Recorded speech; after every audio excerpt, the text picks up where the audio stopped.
За та бүхэндээ шинэ өдрийн мэнд хүргэе.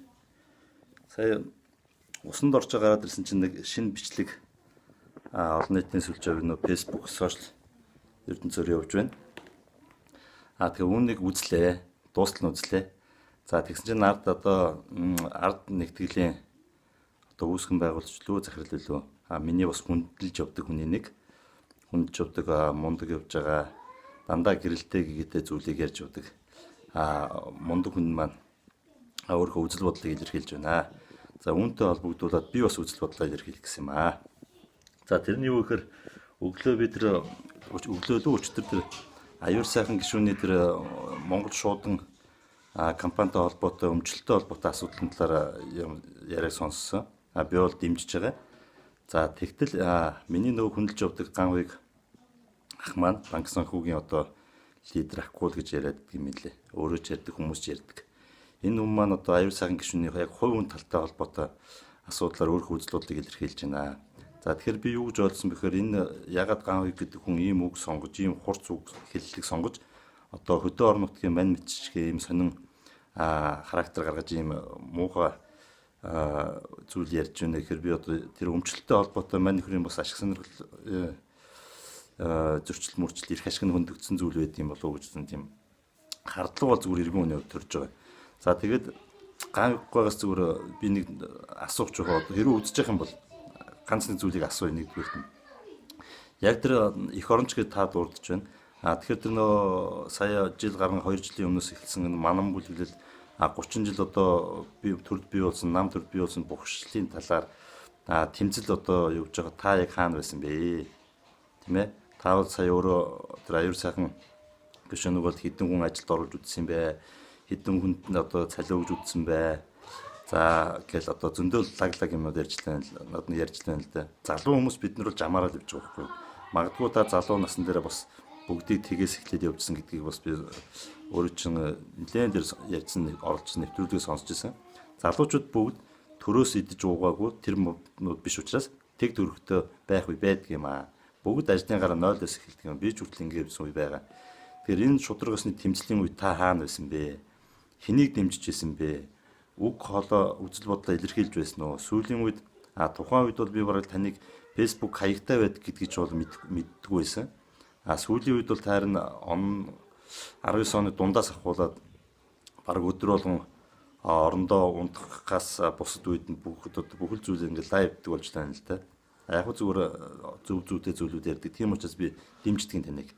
За банк санхүүгийн салбарт бол та нэлээд том ажлуудыг хийсэн баха. Тийм ч болоод өнөөдөр ингээд нүүр бардам том юмнуудыг ярьж байгаа бах. Мэдээж том хүн л дээ бидрийг бодвол. Тэгэхээр танаас нэг зүйл асуух гэж байгаа. Чи чамааг хувийн хвш рүү дайруулахгүй гэж байгаа байхгүй юу? Хувийн хвш рүү энэ хүний дайржсэн би бол өвдөө мэдэхгүй. Зөв буруу зүйл байх юм бол энэ чинь хэлэх ёстой. Төрд Монгол улсын ард иргэдэд төлөө сууж байгаа хүмүүд үзэл бодлоо илэрхийлж төрийн өмчийг хамгаалах зөв зохистой оновчтой асуудлуудын талаар л үзэл бодлоо илэрхийлж байгаа. Энэ эргэтэн та болохоор шууд халдж байна. Өөрийнхөө үзэл бодлыг тулгаж байна. За тэгээд тэр хувийн хвшил рүү дайруулахгүй гэдэг үгжин сонсоод би сая ингээ бодож инээдч хүрх шиг. Яагаад вэ гэхээр банк санхүүгийн систем өнөөдөр Монголд ямар болсон бол энэ төгс шийдэлтэд хүрсэн үү? Банк санхүүгийн байгууллагын зөв төлөвшсөн үү Монголд?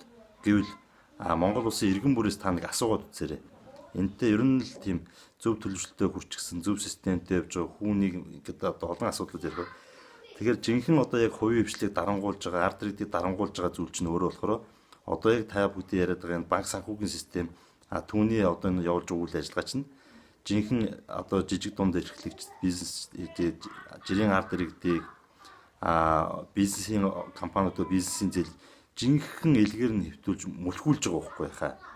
Тэгэд ийм байхад та бизнесийнхнийг өмөрнө гэж юм яриад байгаа юм. Үнэхээр тийм юм бол яг энэ коронавирус гарсан байгаатай холбоотой энэ цалингийн зээл, тэтгэврийн зээл, бизнесийн зээл юуны зээлүүд нь тийм энэ бүгдийг хүүгэнд төр зогсоогооч санаачлах гаргаач. Үнэхээр тийм мундаг алс яриад лаг хүн юм бол амжилттай хүн юм бол.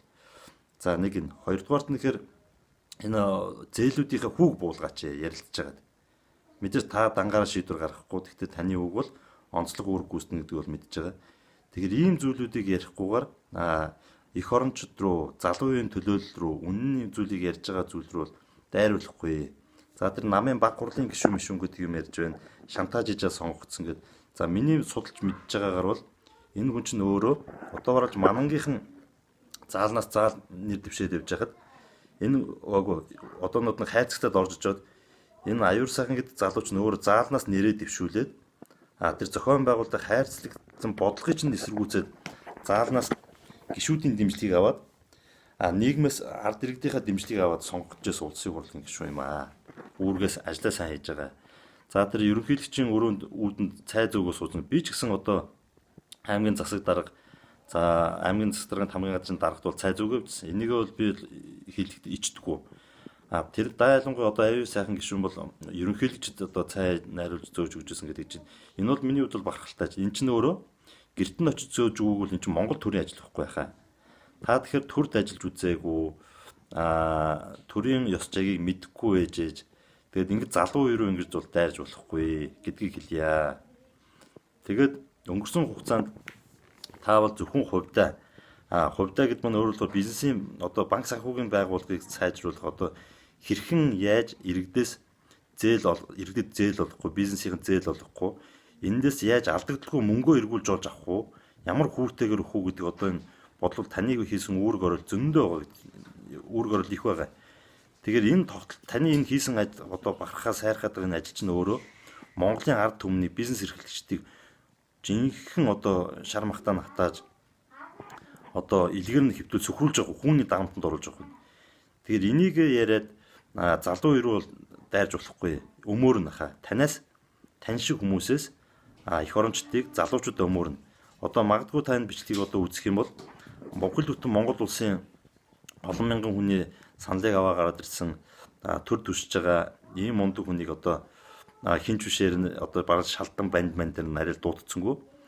Тэгэхээр миний энэ бичлэгийг үзэх юм бол та одоо бүр өт хорхоо бөөс гуйлах ч одоо 9 жороор хэлэх байх л да. Уучлаарай гэж хэлье. Гаавийнхаа таныг хүндэтгэж явдгаа. Гэхдээ энэ удаа бол өстө үнэхээр буруу шүү. Ийм байвал ийм маягаар улс төр популист нь юу гэдэг нь лаглаг хэллэгүүд ийм юм хийхгүй. Тэгээд нэгэнт яг ярьсных одоо энэ банк санхүүгийн хүү зээлийг одоо улсад онцгойлт үүссэн байна. Хүмүүс ярьж байгаа учраас би бас иргэнээс одоо энэ чиглэлийн юм ярьж байгаа залуучдыг бол дэмжиж байгаа. Тэгэхээр та үнэхээр тийм мундаглаг ард түмнээ боддог одоо мундаг улс төрч ингээл баган лаглаг юмуд ярьж байна. Гой зүйлүүд ярьж байна. За тэгвэл санаачлаг гаргаад өөрийнхөө хамааралтай одоо ард санхүүгийн нэгтгэл эднэрээ дамжуулаад энэ хүмүүстэйгээ уулзалтаад яг энэ хүнд хэцүү байгаа цаг үед энэ одоо бүх төрлийн зээлийн хүүг зогсоогооч тэглээж гэж бол гойхгүй та чадахгүйгаасаа. Тэгэхээр энэ хүүгээ зогсоогооч. Энэ байдал хэвийн байдалд ороод бизнесийн жирийн иргэд ажил хөдөлмөрөө ингээд ирсний дараа энэ хүүгээ дахиад явуулаад нөхөд аваад боломжийг олгооч. Ийм санаачлаг гаргаж хэлье. Дашран дэлгэд аюур сайхандаач биш байхгүй хаа. Зүгээр залуу үеийг танаар шиг ийм хүмүүсээр дормжлуулахгүй эх орончдыг танаар дормжлуулахгүй уучлаарай гэж хэлье. Өөр одоо юу хэлэх вэ? Одоо сонсчвол намайг ч барьж идэх байх та. Тэ. Монгол улс тань шиг хүмүүсийн нуруунд дэр жирийн ард иргэдийн нуруунд дэр явд юм шүү хаа гэдгийг бас хэлчих.